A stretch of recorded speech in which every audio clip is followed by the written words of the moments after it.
사람들이 모여 있는 곳에는 어쩔 수 없이 여러 가지 일들이 생겨나게 되어져요.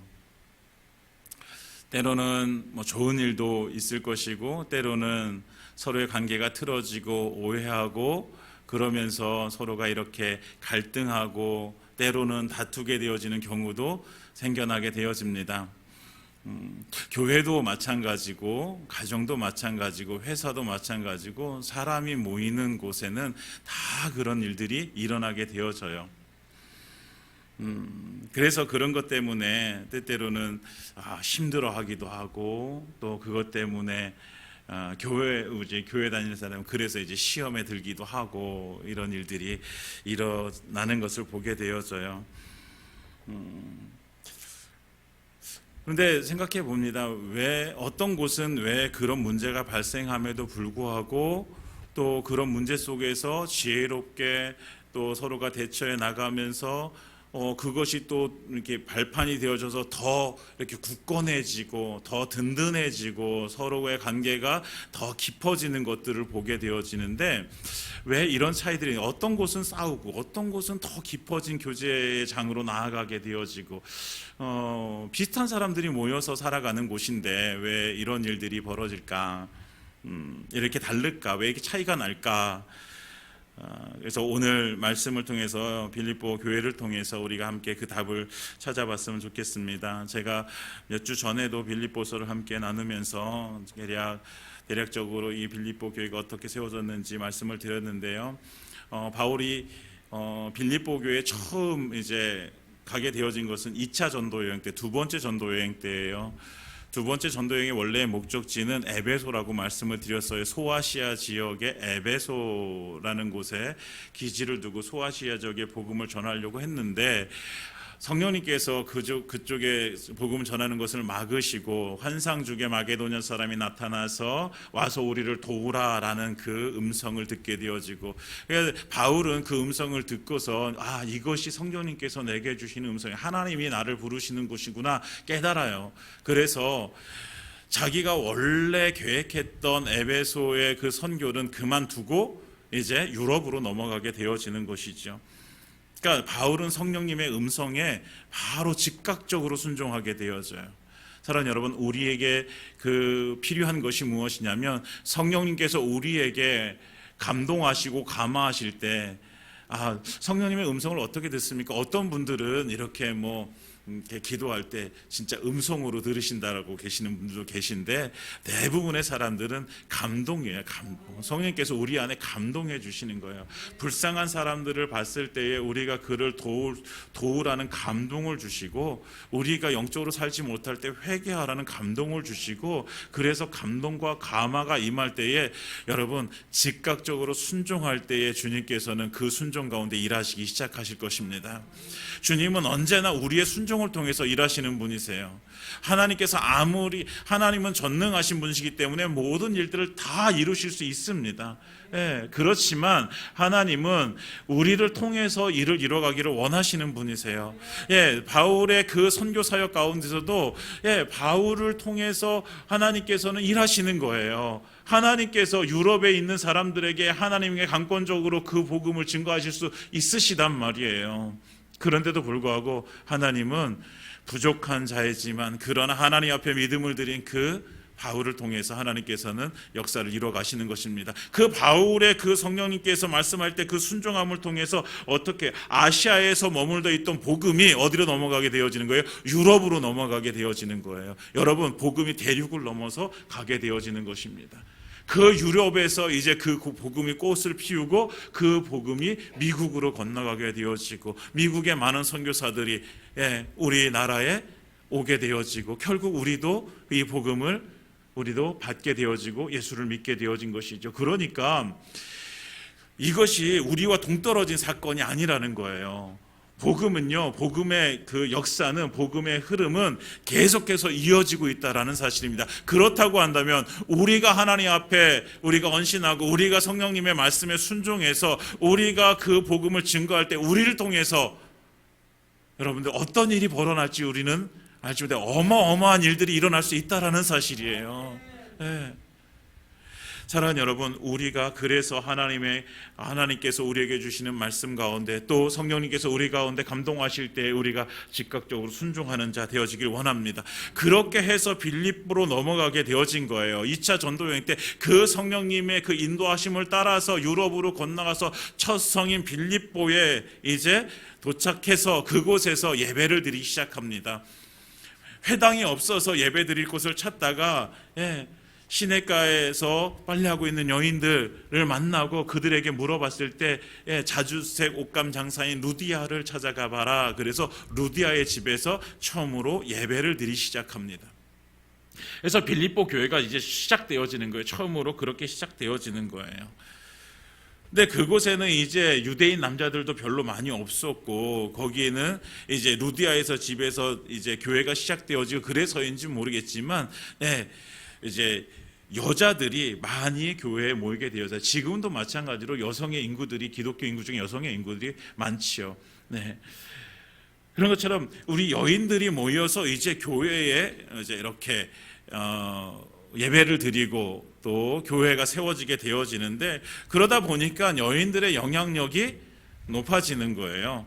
그런데 오늘 성경에서 보면 두 여인이 나옵니다. 2절에 보면 유오디아를 권하고 순두계를 권하노니 유오디아와 순두계라는 여인이 나오게 되어지는데 이 여인들이 3절에 보면 이 사람들이 어떤 사람이냐면 복음에 나와 함께 힘쓰던 저 여인들이라고 얘기해요. 그러니까 유오디아와 순두계라는 이 두 여인은 바울과 함께 복음에 함께 동참하고 함께 투쟁하고 함께 그 복음 위해서 땀을 흘리고 피를 흘렸던 사람들이에요. 그런데 어떤 일인지 몰라도 그들에게 문제가 발생했어요. 그래서 그 둘의 마음이 서로 갈라지게 되어지고 서로 상처를 받게 되어지고 그래서 서로 이제 어떻게 보면 그때까지는 막 열심히 했었는데 지금은 소원한 상태가 되어진 거예요. 이것은 단순히 두 사람의 문제가 아니라 교회의 문제가 되어지는 거예요. 교회의 문제가. 위기죠, 위기. 교회의 위기가 되어지죠. 여러분, 교회 안에 어떤 우리 성도들 중에 리더십들이 있잖아요. 리더십들. 그런데 그 리더십에 갈등이 생겨나게 되어지면 교회가 큰 위기를 맞게 되어지는 거예요. 우리 지금 현실 속에서도 그런 교회들 이야기들 많이 듣잖아요. 여러분들 어떤 교회가 이렇게 두 개가 이렇게 파가 나눠져 가지고 싸웠다느니 그래서 교회가 깨졌다느니 이런 얘기들이 참 너무나도 안타까운데 그런 이야기들이 들려오는 거예요.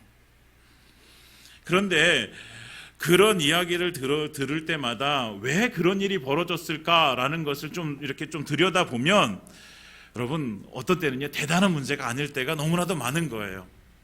그냥 사소한 문제일 때가 너무 많은 거죠. 근데 우리가 볼 때는 제3자 입장에서 보면 좀 사소하다라고 생각이 들지만 그 둘한테는 막 생명을 걸고 싸워야 되는 어떤 그것을 내가 승리해야지만 내가 막 그 안에서 내가 이기는 것 같은 막 그런 어떤 투쟁의 막 마음이 생기는 거예요.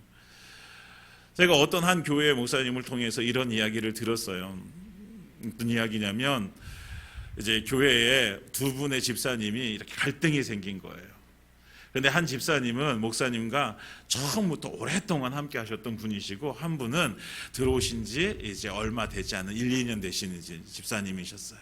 그러니까 이 두 분이 이제 갈등이 생긴 거예요. 이제 갈등의 내용은 무엇인지 모르겠지만 그렇게 막 중요한 문제는 아니었던 것 같아요. 그런데 목사님이 이제 갈등이 생기니까 중재를 해야 되는데 둘의 말을 듣다 보니까 이제 이 새로 오신 분의 말이 옳아요. 이것이 주님의 뜻이기도 하고 이것이 옳아요. 그래서 이제 목사님 입장에서 이걸 어떻게든 중재해야 되니까 이제 편을 들어주신 건 아닌데 이쪽으로 이제 이렇게 말씀을 하셨대요. 그랬더니 이 오래 계셨던 분이 어떻게 하셨을까요? 이게 그래요. 제가 잘못 생각했군요. 제가 오해했군요. 이렇게 하고서 이제 이렇게 잘 마무리가 되어졌으면 너무나 좋았을 텐데 그렇게 안 되어졌대요. 이분이 너무 화가 난 거예요. 목사님이 나랑 함께 한 시간이 얼만데 지금 나하고 지금 얼마나 오랜 시간 동안 함께 이 교회를 이렇게 세워갔는데 내 편을 들지 않고 저 사람 편을 들어 이제 그것 때문에 화가 나가지고 결국은 교회를 떠나게 되어지는데 자기만 떠난 것이 아니라 자기와 관계 있는 많은 사람들을 함께 데리고 떠났다고 하는 이 안타까운 소식을 듣게 되어졌어요. 그러니까 우리가 어떤 갈등이나 이런 것 안에서 너무나도 이런 일들이 비일비재하게 일어나는 거예요. 그런데 목사님이 생각했을 때는 그거 정말 아무 일도 아니었다는 거예요. 교회의 어떤 본질적인 이야기도 아니었다는 거예요. 복음을 훼손하는 문제도 아니었고 교회에 엄청난 타격을 주는 이야기도 아니었던 거예요. 그냥 우리가 볼 때 쉽게 생각할 때에 그런 거죠. 이 강대상을 세우는데 우리가 강대상이 너무 낡았으니까 강대상을 바꿉시다 라고 이렇게 의견을 냈는데, 어떤 분은 나무를 좋아하니까 나무로 바꿉시다, 어떤 분은 요즘 새롭게 나오는 이렇게 투명한 거, 그런 거 아크릴 있으니까 그런 걸로 바꿉시다, 이렇게 하는 거예요. 여러분, 어떤 걸로 바꾸는 게 옳습니까? 여러분들 생각은 어때요? 나무로 바꿔야 될까요? 아크릴로 바꿔야 될까요?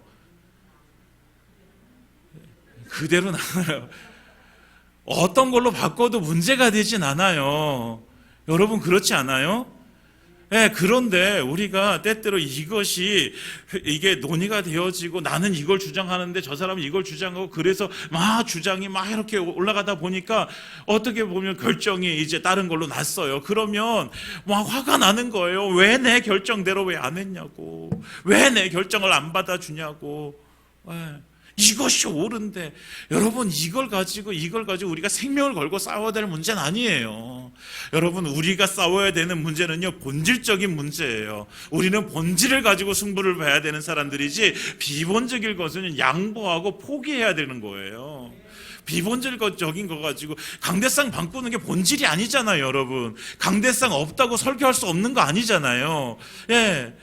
우리가 의자가 없다고 해서 예배 드릴 수 없는 것이 아니듯이, 우리는요, 하나님 앞에 예배를 드리는 것이 본질이고, 하나님 앞에 우리가 정말 기도하고 영적인 생활을 하고 하나님의 복음을 위해서 살고, 이것이 본질이지, 우리의 어떤 이런 모습들, 우리의 외형적인 형태들이 본질이 아니란 말이에요. 그런데 우리의 싸움은, 우리의 갈등은 대부분 어디서 나타나면 우리의 눈으로 보여지는 이런 외적인 것들에 의해서, 본질적이 아닌 것들에 의해서 우리는 다툼이 많이 일어나는 것들을 보게 되어져요. 오늘도 아마도 이 유오디아와 순두개의 이 싸움은 아마도 그런 경우일 것 같아요. 무엇이라고 이렇게 딱 나오진 않아요. 그렇지만 왜 그런 생각을 하게 되었냐면, 유오디아와 순두개의 목적은요, 삶의 목적은 분명했어요. 복음을 위해서 살아가는 것이었어요. 그러니까 사도 바울도 그들에 대해서 복음에 나와 함께 힘쓰던 저 여인들이라고 이렇게 자신 있게 그들을 소개하는 거예요. 복음을 위해서 지금까지 함께 달려왔어요. 목적 자체는 두 여인 다 좋아요. 복음을 위해서니까. 그런데 목적을 이루는 방법이 서로 다른 거예요. 쉽게 말하면, 지금 서울을 가야 되는데 서울을 여기서 전철을 타고 가야 되는지 버스를 타고 가야 되는지, 이 문제를 가지고 다투기는 거죠. 여러분, 서울 갈 때 무엇을 타고 가야 돼요? 뭐로 가도 서울 가면 되잖아요. 그렇죠? 뭐 걸어서 간들 뭐 어떻겠어요. 상관없잖아요. 어떻게 해서든지 복음이 증거되어져야 되는데, 그렇다고 한다면 우리가 생사에 걸린 문제가 아니에요. 본질적인 것이 아니에요. 그렇다고 한다면 이걸 가지고 우리가 끝까지 싸울 필요가 없다라는 거예요. 우리의 삶 가운데도 이런 경우들이 너무나도 많이 일어나는 거예요. 교회 안에도, 가정 안에도. 여러분, 가정 안에서 부부가 싸우는 대부분의 일들이 어떤 거예요? 본질적인 거 가지고 싸웁니까? 아니잖아요. 저도 싸움을 해봤고, 요즘은 안 싸웁니다. 많이 성숙해져가지고 잘 안 싸우는데, 그런데 싸우는 거 보면 본질적인 것이 아니에요. 그냥 이제 시간이 지나고 나면 그냥 그런 거 가지고 싸웠네. 부족하고 연약하다는 걸 그때서야 깨닫게 되어지는 것이죠. 여러분, 비본질적인 것에 대해서 열심을 내게 되어지면 마음이 갈라지게 돼서, 우리가 열심을 내야 되는 것은요, 본질적인 거예요. 복음을 위해서 열심을 내는 것입니다. 여러분, 우리가 하나님의 말씀으로 하나님께 기도함으로 하나님께 예배함으로 우리가 영적인 삶을 살아가는 것에 우리는 열심을 내야 되는 것이죠. 그러다 보니까 이 비본질적인 이 어떻게 보면은 우리의 아주 중요한 문제가 아님에도 불구하고 이런 다툼이 일어나게 될 때 근데 교회는 큰 타격이 되어지는 거예요. 네. 특히나 이 리더들의 분열은 심각한 사역의 문제를 남기게 되어집니다. 그래서 사도 바울은 이 빌립보서와 모든 서신서들을 이렇게 종합해 볼 때 교회에 계속해서 강조하고 있는 것이 계속해서 하나 되어질 것을 얘기해 주고 있는 거예요. 2장에서도 뭐 힘을 주어서 마음을 같이 하고 같은 산을 가지고 뜻을 합하여 한 마음을 품으라 라고 이렇게 권면하고 있어요. 그렇게 권면한 이후에 한 마음이 되어져야 돼. 교회는 한 마음이 되어져야 돼. 하나가 되어져야 돼. 이렇게 말하고선 나중에 이제 편지를 끝날 때쯤에 그래서 유오디아와 순두기의 이야기를 지금 꺼내는 거예요. 그러니까 너희도 한 마음이 되어져야 돼. 주 안에서 같은 마음을 품으라. 같은 마음을 품어야 돼. 사람이 살아가면서 문제 없이 살아가는 것은 어쩌면 불가능할지 모릅니다. 여러분, 세 사람만 모여도요. 의견이 갈라지게 되어져 있어요. 아니요, 두 사람만 모여도 그렇죠. 그런데 우리는 혼자서 사는 존재가 아니잖아요. 여럿이 함께 모여 사는 존재. 교회도 마찬가지로 이렇게 모여서 사는 공동체예요. 그렇기 때문에 교회 안에도 여러 가지 문제들이 발생할 수 있어요. 그런데 이 문제들을 우리가 이겨낼 수 있는 방법을 우리 하나님께서 우리에게 말씀해 주시는 거예요. 오늘 성경 1절에서 그러므로 나의 사랑하고 사모하는 형제들, 나의 기쁨이요 면류가 아닌 사랑하는 자들아, 이와 같이 주 안에 서라. 이렇게 권면하고 있어요. 내가 너희를 얼마나 사랑하는지, 얼마나 내가 너희를 사모하는지, 나의 기쁨이고 면류가 아닌 너희들이 하나가 되어지는 것이, 깨어지는 것이 나 싫어. 그러니까 너희가 이것을 이겨낼 수 있는 방법인데 그것이 뭐냐면 주 안에 서는 거야. 주 안에.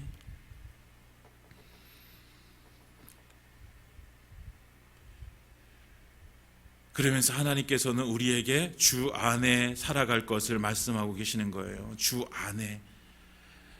모든 문제가 해결되어지는 것은 주님의 안에서 가능한 것입니다. 여러분, 주님 밖에서는 해결될 수가 없어요. 왜요? 주님 밖에 있으면 우리의 혈기, 우리의 분노, 우리의 감정, 여러분, 우리의 것들이 다 드러나게 되어져 있어요. 우리가 주 안에 있을 때에 그것이 절제되어지고, 그리고 주님의 뜻을 발견하게 되어지고, 주님이 원하시는 것이 무엇인지 우리는 찾고 구하게 되어져 있어요. 주님 안에 있을 때 가능한 거죠. 주님 밖에 있으면, 여러분, 주님 밖에 있으면 내 맘대로 살아가는 거예요. 내가 원하는 대로 살아가는 거예요. 여러분, 우리가 서로 원하는 대로 살아가게 되어지면 절대로 하나가 되어질 수 있지가 못하는 거예요. 여러분, 하나 되어짐의 비밀은 어디에서? 주님 안에서 가능하다는 것입니다. 주님 안에 있을 때 우리는 이해하게 되어지는 거예요. 주님 안에 있을 때 우리는 내 것을 포기할 수도 있게 되어지는 거예요. 주님 밖에서는 절대로 그런 일이 벌어날 수가 없어요. 이루어질 수가 없어요. 포기하더라도 우리 마음에 상처가 남아요. 포기하더라도 우리 안에는 분노가 남아요. 감정이 쌓여요. 그래서 그것 때문에 서로 미워하게 되어지고, 그 미워하는 것 때문에 그 때때로는 그가 옳은데도 불구하고 우리는 그것에 딴지를 걸게 되어지는 거죠. 주 안에 있을 때에 우리는 서로를 이해하며 내 것을 포기할 수도 있고, 그리고 정말 주님이 원하시는 것이 무엇인지 함께 찾을 수 있게 되어집니다.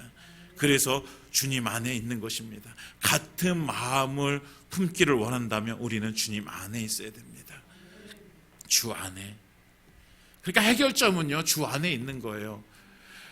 여러분, 자꾸만 우리가 그러니까 어떤 문제가 생겼을 때는요, 자꾸만 내가 골방에 갇혀가지고 혼자서 고민하고 혼자서 생각하고 혼자서 결정 내리는 것이 아니라 자꾸만 함께 하나님 앞에 나와서 그것을 가지고 같이 공유하며 기도해야 되는 거예요.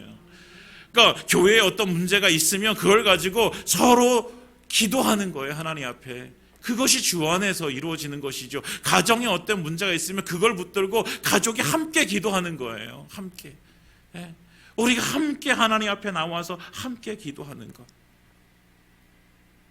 그런데 그 함께 한다라는 것이 어떤 것이냐면 오늘 3절에 보면 또 참으로 나와 멍에를 같이 한 내게 구하노니, 지금 바울이 지금 이런 문제가 있기 때문에 지금 누구 한 사람에게 구하고 있는데, 그것이 누구냐면 나와 멍에를 같이 한 그 사람, 그 한 사람에게 바울이 지금 구하고 있는 거예요. 그러니까 이 나와 멍에를 같이 한 사람, 멍에, 이제 이스라엘에는 보통 우리나라는 소를 이제 한 마리가 이렇게 끌게 되어지잖아요. 근데 보통 이스라엘은요, 소를 이제 구역에서도 보면 결이라고 그러는데, 결은 두 마리가 함께 끄는 거예요. 두 마리가. 우리나라도 옛날에 어떤 지역에 가면 지역마다 특색인데, 지역에 두 마리 소가 이렇게 끌게 되어지잖아요. 그러니까 두 마리가 함께 이 멍에를 메고선 함께 이렇게 걸어가야 되는 거예요. 어떤 소가 자기가 힘이 있다고 먼저 가게 되어지면 이게 일이 되어지지 않는 거예요. 그래서 사도 바울이 지금 이 문제를 부탁하는 사람이 누구냐면 나와 멍에를 같이 한 그 사람, 한 사람에게 부탁을 하게 되어지는 거예요. 복음에 나와 함께 힘쓴 저 여인들을 돕고, 또한 글레멘드와 그 외에 나의 동역자들을 도우라. 그 이름들이 어디에 있다? 생명책에 있느니라. 그들이 외인이 아니요, 그들이 예수 밖에 있는 사람들이 아니요, 그들의 이름이 생명책에 있기 때문에 우리는 그들을 뭐 해야 된다? 도와야 된다는 거예요. 그런데 누가 도울 수 있느냐? 사도 바울과 복음으로 함께 멍에를 같이 메고 있는 그 사람, 함께 동역하는 그 사람.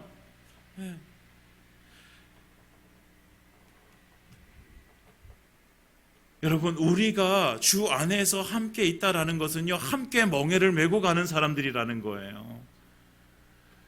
그러니까 그 멍에를 맨다라는 건요, 함께 그 발걸음을 맞추어서 갈 수 있는 사람들이 되어져야 되는 거예요. 여러분, 우리 안에 만약에 어떤 사람에 대한 미움이나 어떤 사람에 대한 시기나 이런 게 있으면요, 함께 절대로 발을 못 맞춰서 가요. 여러분, 2인 삼각이라는 경기를 해봤잖아요. 여러분, 어떤 사람들이 발이 잘 맞을까요?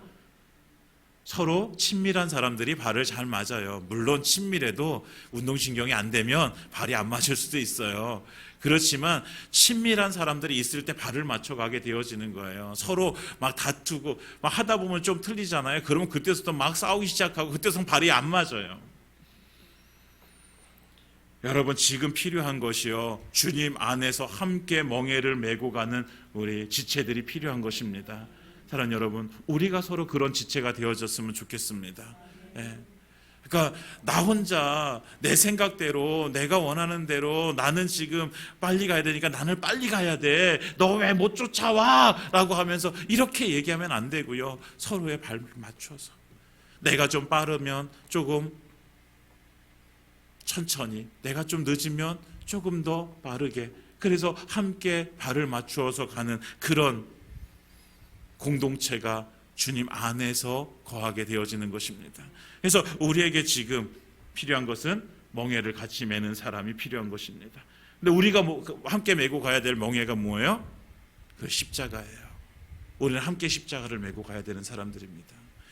정말 예수님께서 피 흘리시면서 우리 죄를 위해서 돌아가신 그 십자가를 함께 우리가 붙들고 하나님 앞에 우리가 우리의 삶이 드려지고, 또 우리가 함께 이 십자가를 가지고 우리 공동체가 함께 나아갈 때에 하나님께서 우리 공동체 안에 정말 주님의 역사를 이루어 가실 것입니다. 왜냐하면 함께 마음을 모아서 주님 안에서 함께 이해하고, 함께 어떤 때 서로 포기하고 서로 배려하고 서로 섬기면서 주님의 그 뜻을 구하고 그 뜻을 이루어 나가는 자들이기 때문에 주님 분명히 그 안에 역사하실 줄 믿습니다. 사랑하는 여러분, 우리가 이제는 함께 그 멍에를 맸으면 좋겠습니다. 우리가 십자가라는 그 멍에를 함께 메고 정말 주님께서 맡겨주신 그 사명을 이루기 위해서 우리가 함께 길을 걸어가는 귀한 주의 사람들 되어지기를 예수님의 이름으로 축원드립니다. 그래서 우리는 주 안에서 같은 마음을 품는 거예요. 그럴 때에 우리는 주님 안에서 함께 기뻐하게 되어집니다. 4절에 주 안에서 항상 기뻐하라, 내가 다시 말하노니 기뻐하라 라고 말씀하고 계십니다. 하나님께서는 우리에게 항상 기뻐하기를 요구하세요. 항상. 데살로니가 전서 5장에서도 이렇게 말씀합니다. 항상 기뻐하라, 쉬지 말고 기도하라, 범사에 감사하라, 이것이 그리스도 예수 안에서 너희를 향하신 하나님의 뜻이니라 라고 이렇게 말씀하고 계세요. 여러분, 하나님의 뜻은 이거예요. 분명히 성경에서 하나님의 뜻은 이거야 이렇게 딱 말씀해서 항상 기뻐하고 쉬지 말고 기도하고 범사에 감사하는 거, 이게 하나님의 뜻이야 라고 말씀해 주셨어요. 하나님의 뜻은 어디 멀리 있는 것이 아니라 주님께서 이렇게 말씀해 주셨어요. 그러니까 우리는 뭐 해야 돼요? 항상 기뻐해야 돼요. 쉬지 말고 기도해야 돼요. 범사에 감사해야 돼요. 왜? 이게 하나님의 뜻이니까요. 그러니까 이렇게, 근데 우리의 상황은, 우리의 환경은, 내가 당한 처한 이런 상황들은 이렇게 기뻐할 수 없어요. 감사할 수가 없단 말이에요. 여러분, 지금 여러분들 기쁘십니까? 여러분들 감사하십니까? 할렐루야, 감사합니다. 그런데 여러분들 조금 힘든 일이 생겨봐요. 그러면 그 안에서 정말 기뻐할 수 있으시겠어요? 감사할 수 있으시겠어요?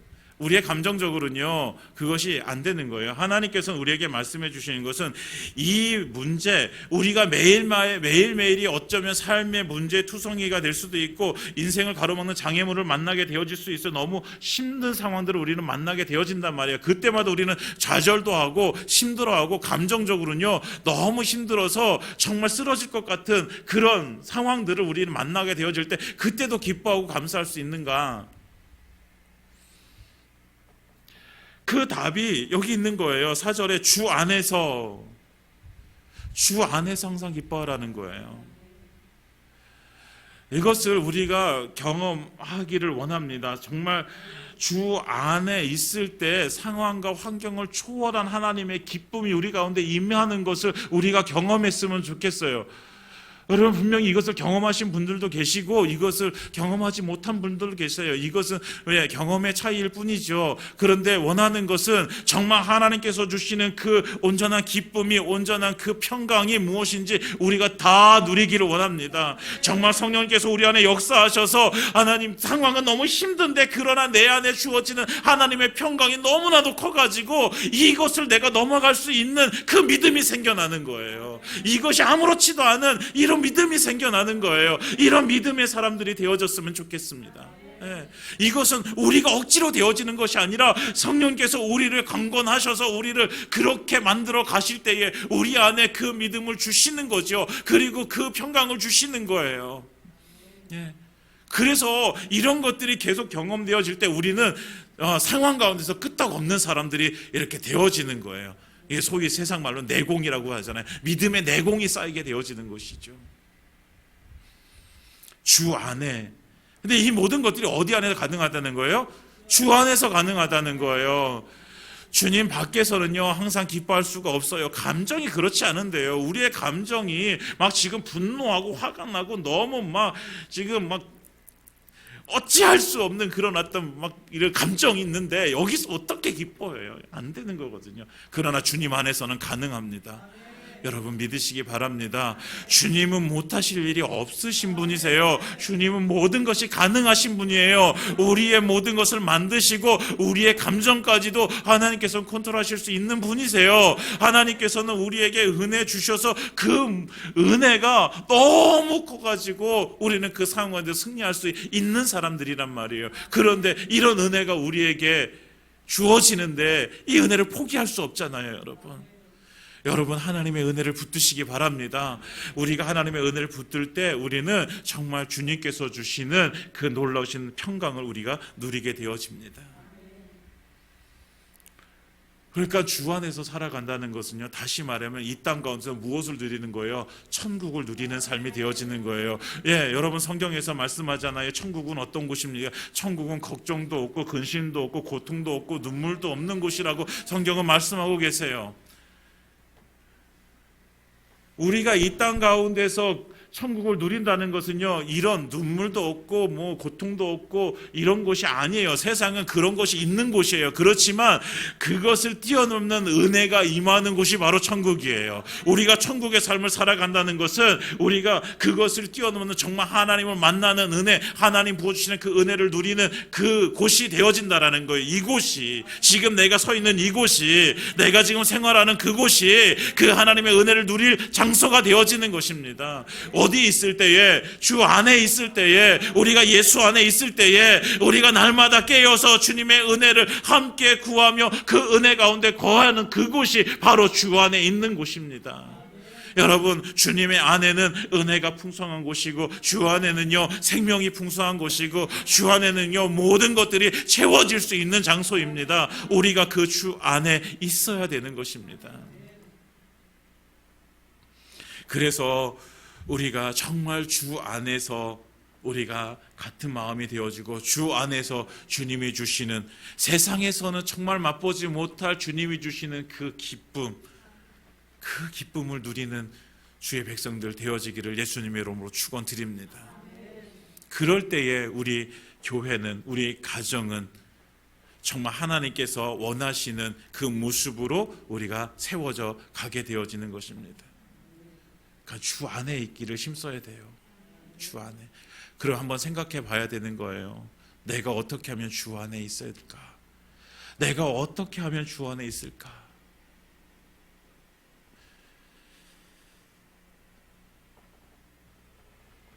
말씀을 마치겠습니다. 사도 바울의 인생의 모토 한 가지는요, 예수 안에서, 인 크라이스트, 예수 안에서입니다. 언제나 그의 사역의 중심은요, 예수 안에서예요. 모든 일들은요, 어디 안에서? 예수 안에서 이루어지는 거예요. 오늘 그래서 그 바울은 주 안에 서라, 주 안에서 같은 마음을 품으라, 주 안에서 항상 기뻐하라 라고 이렇게 말씀하고 있습니다.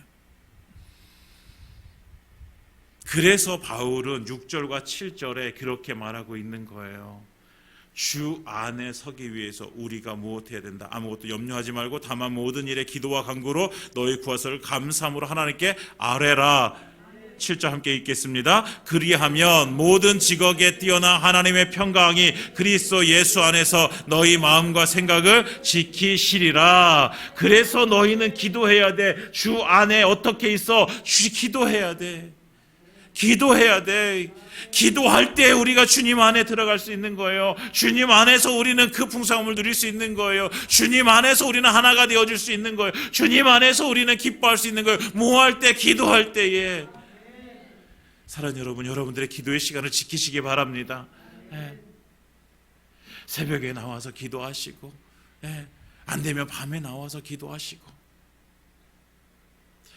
그래서 우리의 기도의 시간을 지키고 기도함으로 주님께서 주시는 그 풍성함, 그 평강, 그 은혜 받아 누리는 우리 성도님들 되시길 바랍니다. 사랑하는 여러분, 이번 한 주간 주 안에서 우리가 하나 되어져 주 안에서 기뻐하고 주 안에서 감사하고 주 안에서 풍성한 주의 은혜를 누리는 한 주간 되어지기를 예수님의 이름으로 축원드립니다.